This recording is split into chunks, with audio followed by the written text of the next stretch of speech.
Miles of Books, a book-centric show to take along on your run. From Another Mother Runner and Feisty, I'm your host, Sarah Bowen Shea, with co-host Coach Liz Waterstraat. How you doing there, Liz? I'm good. How are you? I am good. It's been a little bit of a flurry of a morning, but it's all good. I got on a good sweat on my elliptigo, ate a bunch of blackberries along the way at a stop. So, yeah. Do you all have All berries the good out things. there? Yeah. Do we have berries? Yeah, like growing wild. No, Sarah. I live in the suburbs of Chicago. No, we're lucky we have trees, Sarah. But you have the beautiful prairies and all those are the preserves, right? We have forests. Well, around here they're called forest preserves, but they're not really forests. They're meadows and savannas, if we had to be technical about it. Savannas, there's lions and gazelles walking across. Yeah. Transitional meadows, actually. Lovely. All right. Well, today you've got a slim new book to tell us about. Flourish, The Art of Building Meaning, Joy, and Fulfillment by Daniel Coyle. And it looks like Coyle is a prolific writer. Tell me about his latest book.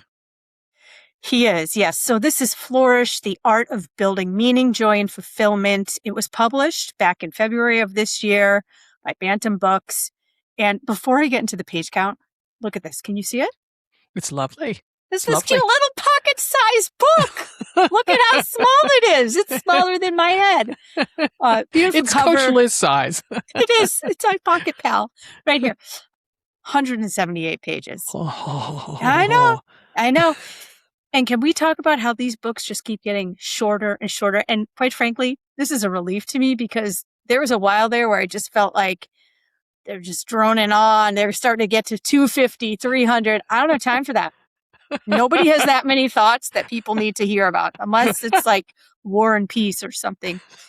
But this is a short one. And this is the first book ever where I saw a page at the end. I'm going to pull it up because maybe not. Maybe I won't be able to do it as quickly.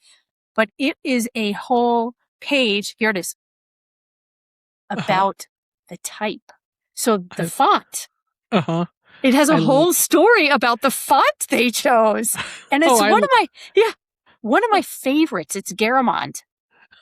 I love that you have a favorite font, Liz. That's so... As someone who does a lot of like content creation for my business, coaching materials, race plans, race analysis, I'm a prolific font user. And I have my favorites, and Garamond is right up there. I had no idea. Can we talk about this? Garamond is a person. Oh, yeah. Oh, a lot of fonts are. Well, I'm sorry.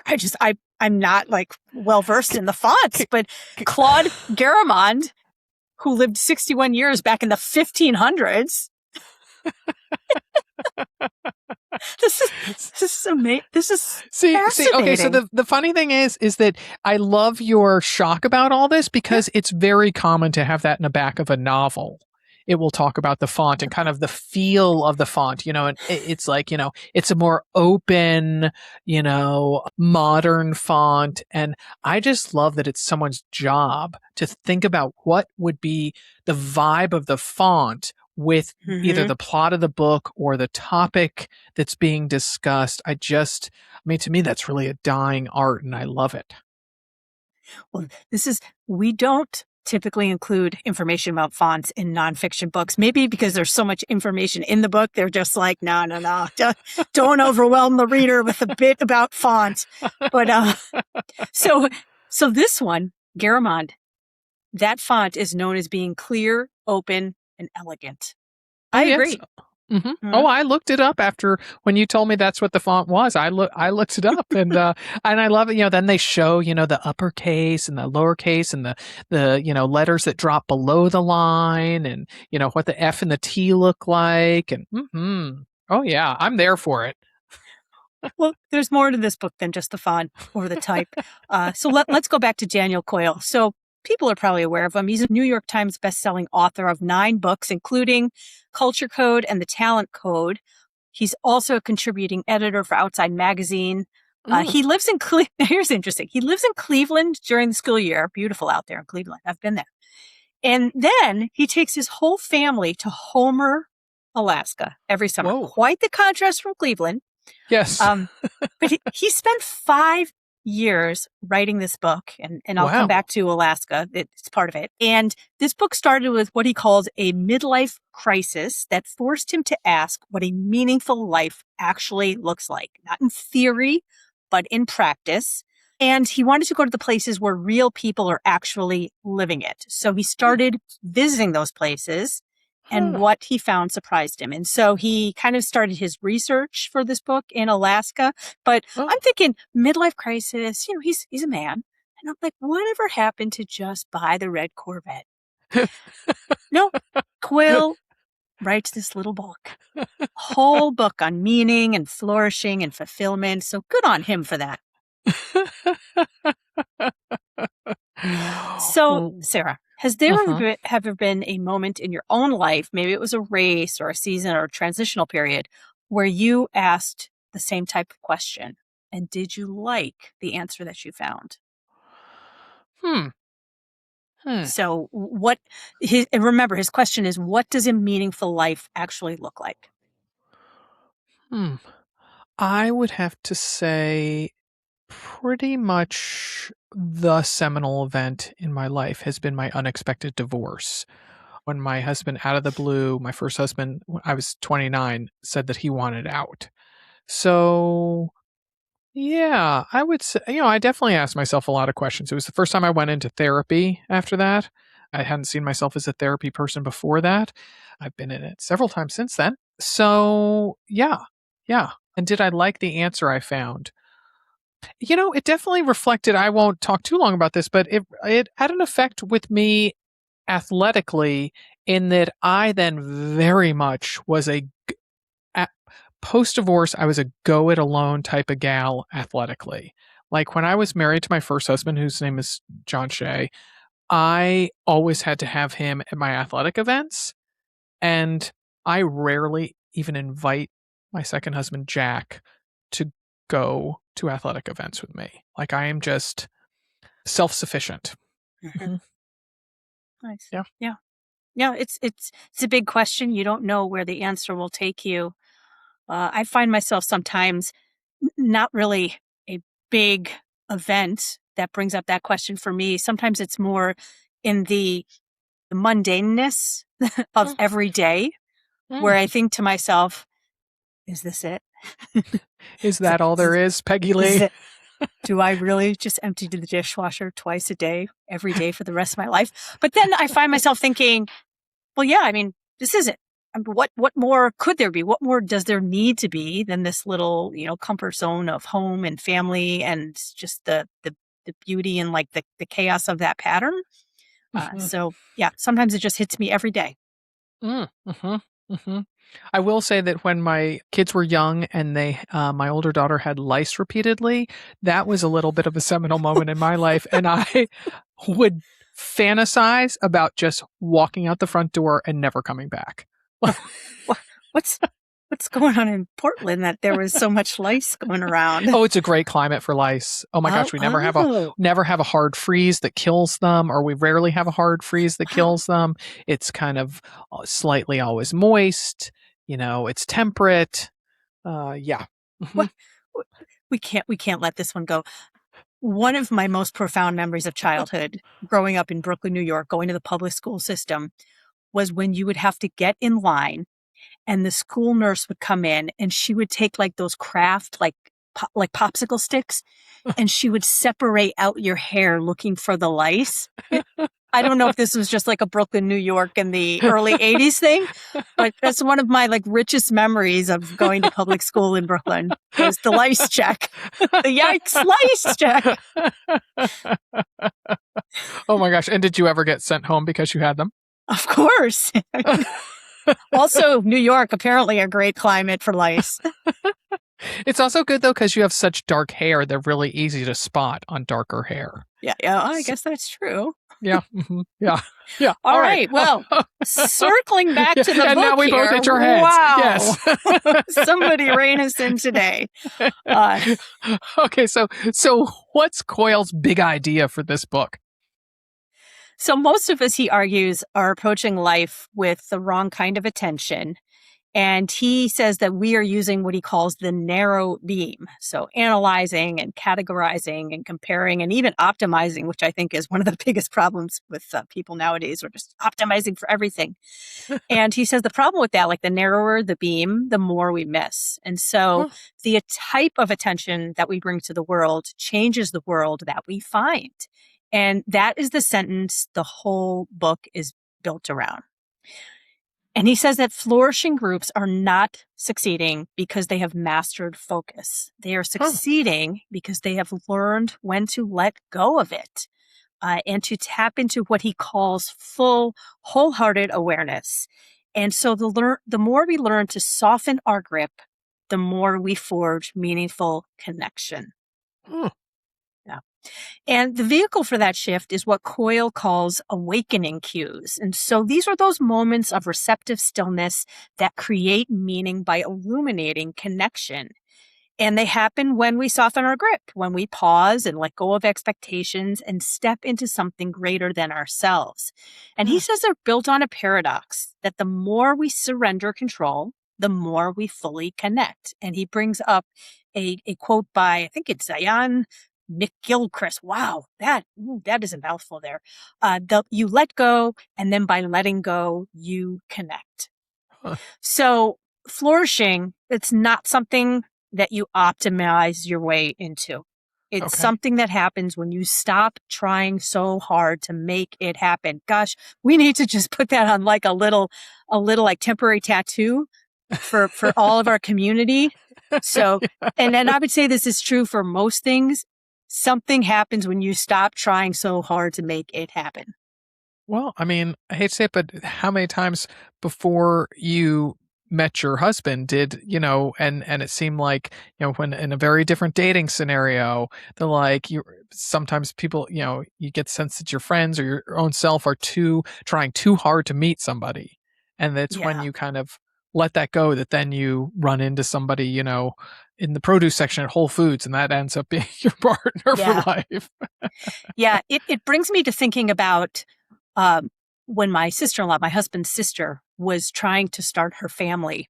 Mm. She was trying and trying and trying, and nothing was happening. And so finally, she signed up to do a marathon in, I think it was Antarctica. It Oh, was geez. just somewhere that required like this big investment of time and going on a boat and taking a long time to get there and a lot of money. And she ended up getting pregnant. And she still went on this trip and she spent most of the boat getting there throwing up because she had morning sickness. But I always think about that when people tell me they're going to pause to try to start their family, which I completely respect. Uh, at the same time, I always say to them, sometimes if you just proceed as normal, it tends to happen versus just putting all that narrow beam on it. Oh my gosh, yes. Or hey, sign up for a really expensive marathon and then Yeah. life will throw you a curveball. Take a boat to Antarctica. Anyway. Yeah. So okay, so I'm intrigued by all of this. Tell me some things you learned from Flourish. All right. So the first is that presence is not a feeling, it's a shift in how you see the world. So Huh. Coyle opens the book talking about these moments of aliveness. So these bursts of connection that made life deeper and richer and lit up parts of himself that he had forgotten existed. And the word that psychologists use for that experience is presence. So that would be the sense of a living, breathing relationship with something greater than ourselves. And it's not heightened awareness. It's a foundational shift in how we perceive and engage with the world when our normal sense of self recedes and we feel alive with the connection. Hmm. And sometimes we tend to treat these moments like they're magic, that they're so deep and so charged with, what you might think of as soulful mystery that no one could possibly understand them. And so so what Coyle spends the whole book answering is, but what if someone could understand those moments? And Oh. so, thinking about it as an athlete, this is that Hmm. aliveness that you feel in a race that's going exactly right. Not when you're managing it, but when you've stopped managing it and you're just running and you're feeling that flow. And I feel like every one of us has had that feeling at least once. but none of us have a framework for how to get back there. We think it's just sort of like some magical, Mhm. cosmic collision of different factors beside our control. But the book really does give you a framework on how to get back there. Mm. Mm. Wow. So have you ever experienced that shift in a race, Sarah? Like where the analysis just stopped, the monkey brain went off, and something else took over? I have.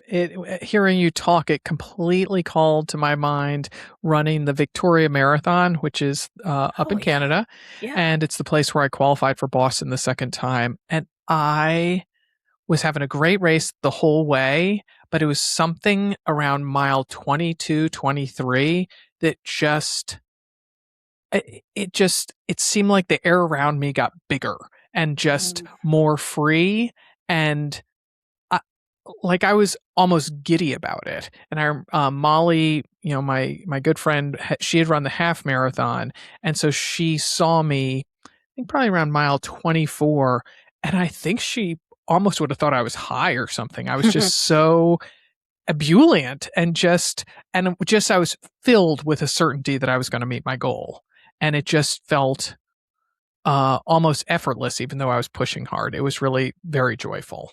Yeah, that's presence for sure. Yeah. Yeah. All right. It's time for deals and discounts from our sponsors. Okay. What's next on your What I Learned list, Liz? Well, the most powerful tool for building connection is a question, which is not surprising to me, but it's not the kind of question that you think. Huh. So the whole chapter on awakening cues introduced Peter Block. I actually know this name. He wrote a great book called The Answer to No is Yes, something like that. Anyway, Hmm. he's now an 85-year-old community organizer who spent his career turning disconnected groups of strangers into something that feels alive. And Huh. so Coyle digs into his methodology, which distills down to 3 steps. So first is drop the armor. Next is spark deep questions. And the third is nurture connection. Huh. So the armor drop comes first, and that's where Block, he arranges people in small groups of 3 to 6. He sits them close enough that nobody can disappear into the margins. And then he sets one guardrail immediately and says, listen, we're not here to solve problems, correct each other, or offer advice. There's no narrow beam or outcome craving interactions. Because as Block puts it, when you seeking answers actually drives people apart, which is Huh. interesting. Mm. And he said questions bring people together. I love that. Um, and then the deep questions. So he said that you want to spark deep questions, not small talk and not opinions. And Block is actually most combative about opinions. He says, I'm not interested in any of your opinions. Oh. And everybody's got them and everyone changes them over time. So he wants to know what you really want deep down, what is really meaningful to you and why.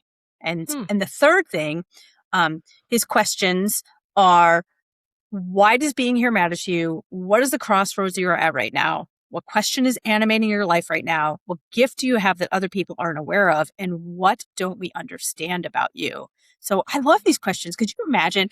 Think about all the different icebreakers you've done in random jobs and groups across the years. And it's always something like, I don't know, what's your dream vacation or something like that, which is interesting.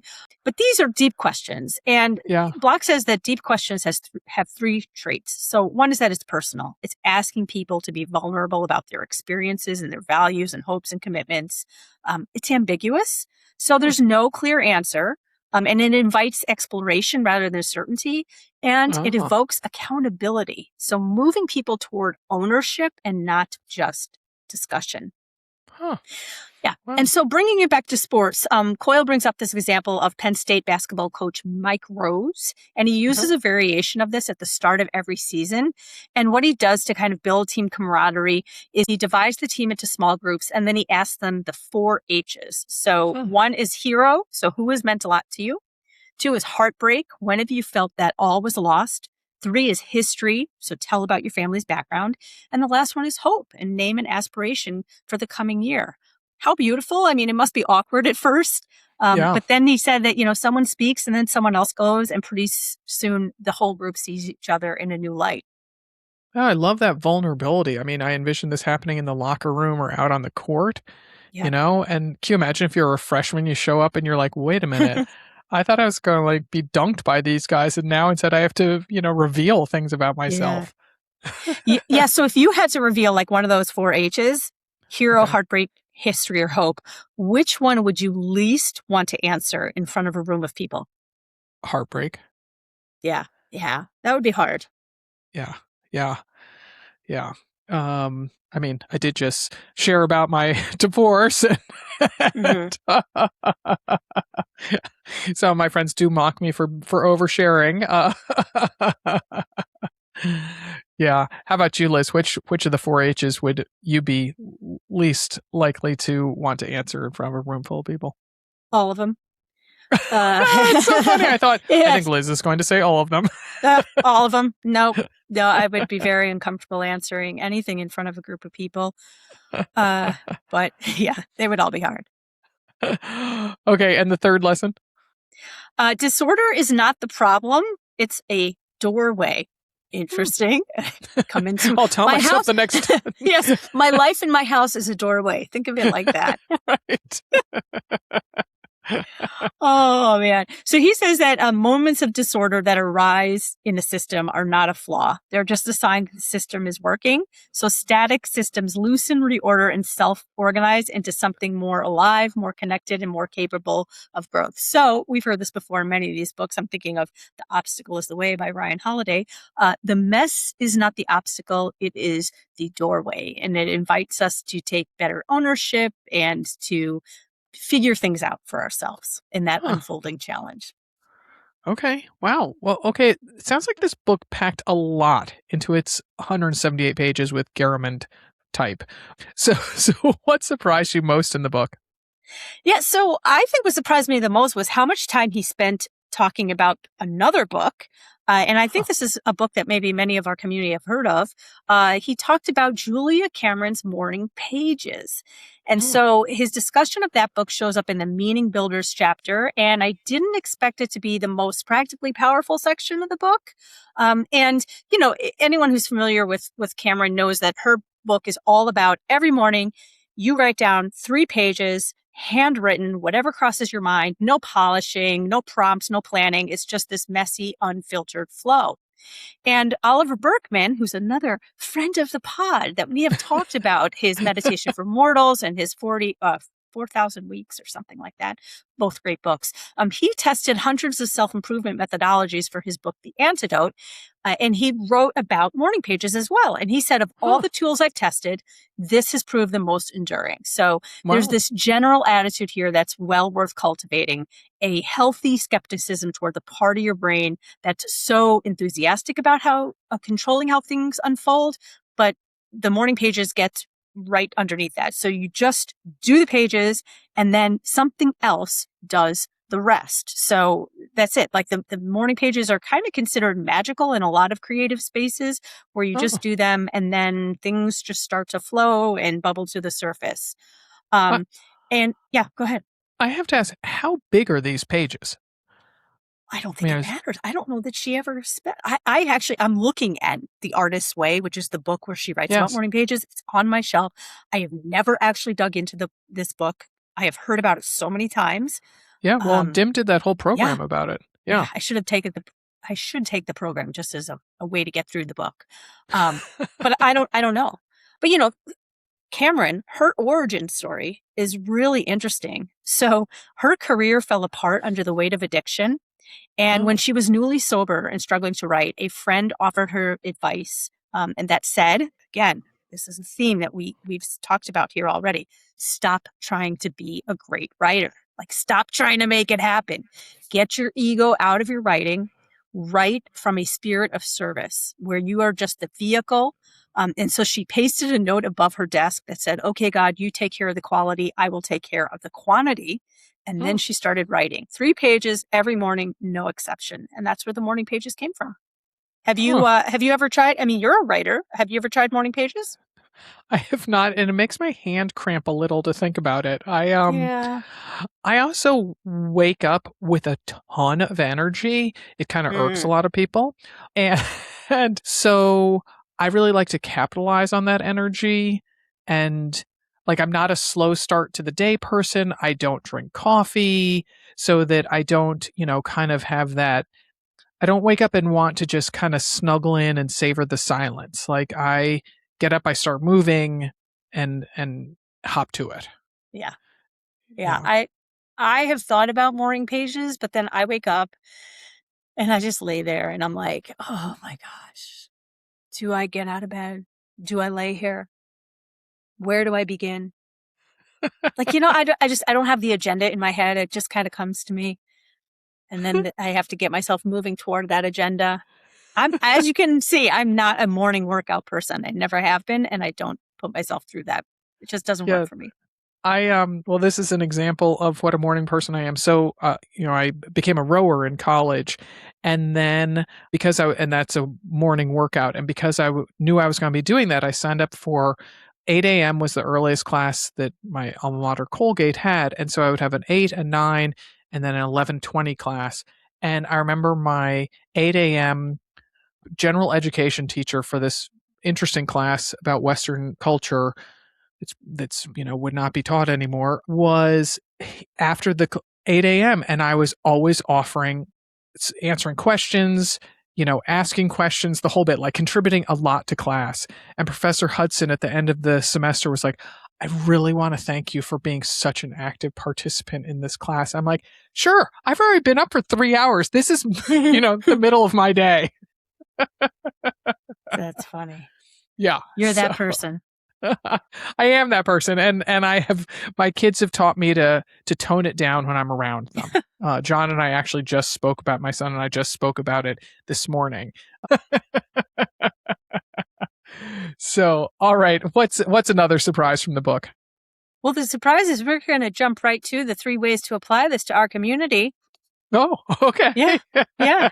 So the first thing we're going to do, the way we would apply this to the feisty community is to soften the grip before the hard effort. So remember the narrow beam, that would be like analyzing your pace, comparing splits, cataloging what you could do wrong. That's what keeps you from accessing your best performance. And so in this book, Coyle suggests the opposite move. So before a hard race or workout, practice letting go of the outcome focus rather than tightening around it. So not by thinking less, but just by widening your attention and considering, well, what else is here right now? What does this feel like? What do I notice? And that shift from narrow to wide is a shift into presence, and it's highly trainable. It doesn't happen by accident. It happens when you practice it. So maybe try that before your next long run. All right. Well, it's time for another break. When we return, Liz will share some more action items from Coyle's book. Stay tuned. Okay, Liz, give us another one. Yeah, so maybe try the 4 H's with your running group, or maybe a group that you feel like needs to come together a little more. So it could be before a big race or before the start of a training season, or any group that needs to move from acquaintances to something more. Just pull out those 4 H's. PTA. Yeah, the PTA, pool board meeting. These were all fantastic places to ask the 4 H's. So who's your hero? What's your heartbreak? What's your history? And what do you hope about? But I don't know. It just might be a different way to get to know people that you think you know a lot about, or maybe people that you have opinions on. It might help you to see them in a different perspective. All right. Okay. So, and how about the third one? Well, maybe ask one deep question instead of a small talk question. So maybe the next time you see a training partner or lane mate, you try one of Block's questions. Instead of how was your week, it might be, so, what's lighting you up in training right now? Or what is the crossroads you're at? I mean, some of these questions might feel strange, but it would probably produce a conversation that neither of you forgets, and it might actually inspire them to do something different. These deep questions, they'll bypass the usual shortcuts that people make, and it just goes straight to what actually matters and what's on people's minds. I can see. I'm doing it in the hot tub. But I can also see, let's say you do that, like, masters swimming, when you're just hanging on the lane or whatever. And then 2-3 years afterwards, you become good friends with this person, and you're out somewhere, and then that friend will be like, yeah, Liz, the first time we ever talked, you asked me the weirdest question. Right. Yeah. Like in the 15 seconds rest that you get between hundreds, you could be like, so what crossroads are you at right now? You give it to them, and then they can mull it over while they do the repeat, because, you got to think about something as you go. And the thing is, they would spend the rest of that practice just utterly confused about what's going on because they never have time to sort it out in like the 15 seconds of rest, the 10 seconds of rest that you usually get at Masters. They'd be like, what does she mean? What is she talking about? Did I do something wrong? Do you think she just wants to leave the lane? Yeah. Okay, well, despite our many laughs over this, it seems like this book had a rather profound impact on you, Coach Liz. Yeah. So sum it up for us. Yeah, it was a profound impact. And I read half of this while my son was at chess class. So it was kind of the perfect book for just a brainy activity. And I just thought it was really easy to get through. And the one-line recommendation I would have is that if you've ever felt fully alive in a moment and had no idea how to get back there, the book will show you that it was never magic. It was a skill and it's learnable. I love that. All right. Well, thank you once again for bringing us an intriguing book. And folks, thanks for listening. Miles of Books is a production of Another Mother Runner and Feisty Media. For more on Feisty and our other podcasts, events, workshops, and Feisty Fest, where Coach Liz and I will both be in mid-September doing, among other things, recording an episode of Miles of Books, talking about a book that we're going to announce soon and that we hope folks will read before the event. So to get all that goodness, visit livefeisty.com. That's LIVEFEISTY.com. Stay feisty.